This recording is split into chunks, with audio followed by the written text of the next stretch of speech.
जय हिंद साथियों, आपका स्वागत है आपके अपने चैनल नेट ई पाठशाला में। दोस्तों, आज हम बात करेंगे WTO यानी कि वर्ल्ड ट्रेड ऑर्गेनाइजेशन, विश्व व्यापार संगठन। यह कहाँ आया, कैसे आया और कब आया? तो दोस्तों, ब्रिटेन वुड्स सम्मेलन के दौरान हम WTO, IMF और विश्व व्यापार संगठन की चर्चा किए थे, लेकिन यूएसए द्वारा 1944 में इसे पारित नहीं होने दिया था और इसका गठन नहीं हो पाया था। तो इसका गठन आगे चलकर 1995 में हुआ। और आगे चलकर 1995 में कैसे हुआ, तो यह हम देखते हैं। इसकी स्थापना 1 जनवरी 1995 उरुग्वे राउंड 1986 से 94 के दौरान हुआ। इसका मुख्यालय अगर देखें तो जिनीवा स्विट्जरलैंड में है। वहां सदस्य देशों की संख्या देखें तो 164 देश हैं। इसके वर्तमान प्रमुख देखें तो रोबर्टो अजवेडो जी हैं, जो 6ठे नंबर के प्रमुख हैं। दोस्तों, देखते हैं कि 1995 में कैसे आया। तो हम सबसे पहले देखेंगे 1944 में तो ये पारित नहीं होने पाया। तब 1947 में एक हवाना सम्मेलन हुआ, जो 53 देश उस समय शामिल थे। उसमें भी WTO का प्रस्ताव लाया गया और उस समय भी यूएसए द्वारा इसे पारित नहीं होने दिया गया। तब उसी दौरान 23 देशों ने मिलकर एक समझौता पत्र पर हस्ताक्षर किया, जहां से गैट आया। अगर गैट का फुल फॉर्म देखें तो general agreement on tariff and trade है। इसका उद्देश्य क्या था? प्रशुल्क को कम करना और व्यापार के प्रतिबंधों को हटाना। प्रशुल्क को कम करना दोस्तों क्या मतलब है कि हम ये WTO की स्थापना किस लिए किए थे? इसलिए किए थे कि जो देश अवमूल्यन कर रहे थे, टैक्स बढ़ा कर ले रहे थे, तो हम उस पर प्रतिबंध लगा सके, इसीलिए इसका स्थापना किया जा रहा था। तो हम जब गैट का स्थापना किए तो उसका उद्देश्य भी यही रखे, इसीलिए हम इसका स्थापना किए।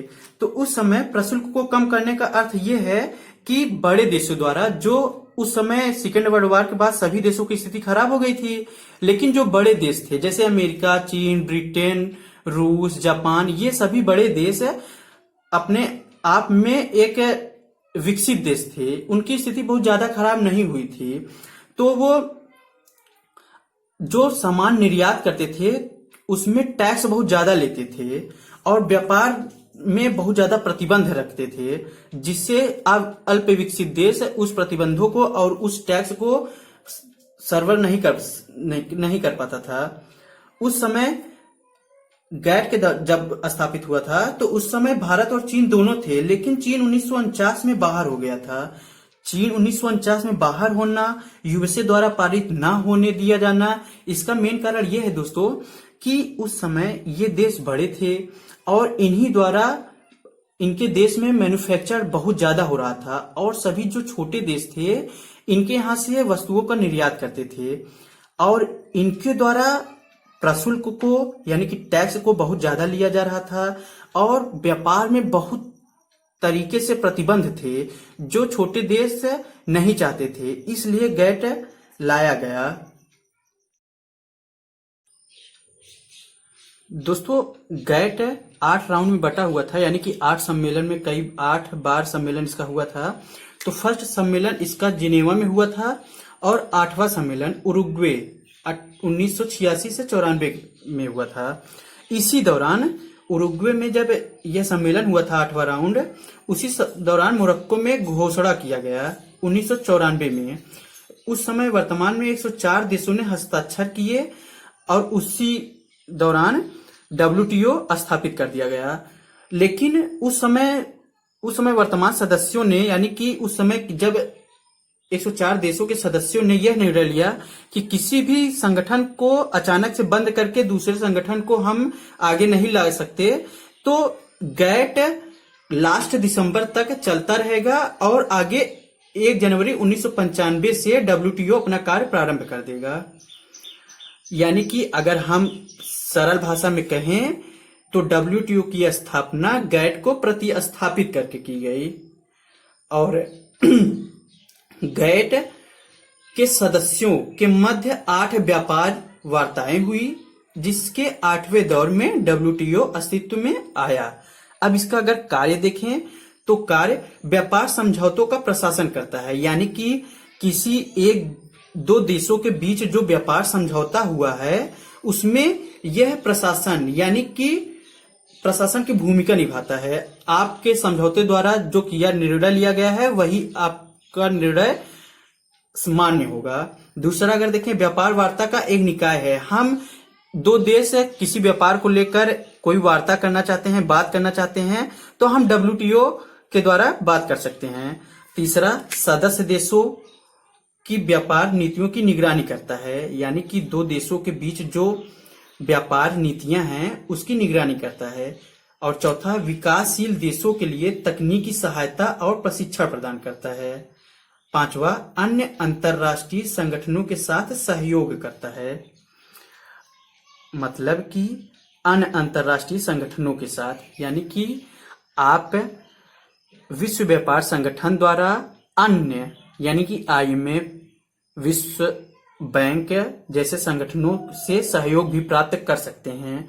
अगर WTO को देखें कि यह किस प्रकार से सब्सिडी देती है, तो यह 3 प्रकार से सब्सिडी देती है दोस्तों, 3 प्रकार से। पहला, ग्रीन बॉक्स सब्सिडी। इसमें अगर प्रतिबंधों को देखें तो इसमें कोई प्रतिबंध नहीं है। और ग्रीन बॉक्स सब्सिडी है क्या, तो इसमें पर्यावरण संरक्षण कार्यक्रम, अनुसंधान, विस्तार, सेवाओं, आपदा राहत आदि के लिए सरकार द्वारा प्रदान की गई आर्थिक सहायता शामिल की जाती है। दूसरा, amber box subsidy. Amber box subsidy में अगर प्रतिबंध देखें तो यह प्रतिबंधों के साथ है, यानी कि इसमें प्रतिबंध हैं। और इसके अंतर्गत क्या आता है, तो इसके अंतर्गत सरकार द्वारा कृषि उत्पादों के लिए समर्थन मूल्य का निर्धारण या कृषि उत्पादों की मात्रा के आधार पर प्रत्यक्ष आर्थिक सहायता इत्यादि शामिल है। अगर तीसरा, ब्लू बॉक्स सब्सिडी देखें तो ब्लू बॉक्स सब्सिडी में भी कोई प्रतिबंध नहीं है, यानी कि इसमें भी कोई प्रतिबंध नहीं है। और इसके अंतर्गत देखें तो कृषकों को प्रदान की जाने वाली वो आर्थिक सहायता शामिल है जो कृषि उत्पादों के उत्पादन में मात्रात्मक कमी लाने के उद्देश्य से प्रदान की जाती हैं। अगर इसका रिपोर्ट देखें, जो एग्जाम में अक्सर तक पूछा जाता है कि WTO द्वारा कौन से रिपोर्ट जारी किए जाते हैं, तो वर्ल्ड ट्रेड रिपोर्ट इसके द्वारा जारी किए जाते हैं और वर्ल्ड ट्रेड स्टैटिकल रिपोर्ट इसके द्वारा जारी किए जाते हैं।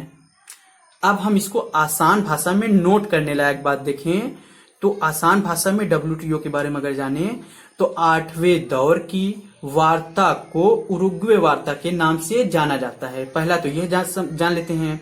दूसरा, उरुग्वे वार्ता के दौरान गैट के महानिदेशक आर्थर डंकन ने एक प्रस्ताव जारी किया जिसे डंकन मसौदा के नाम से जाना जाता है।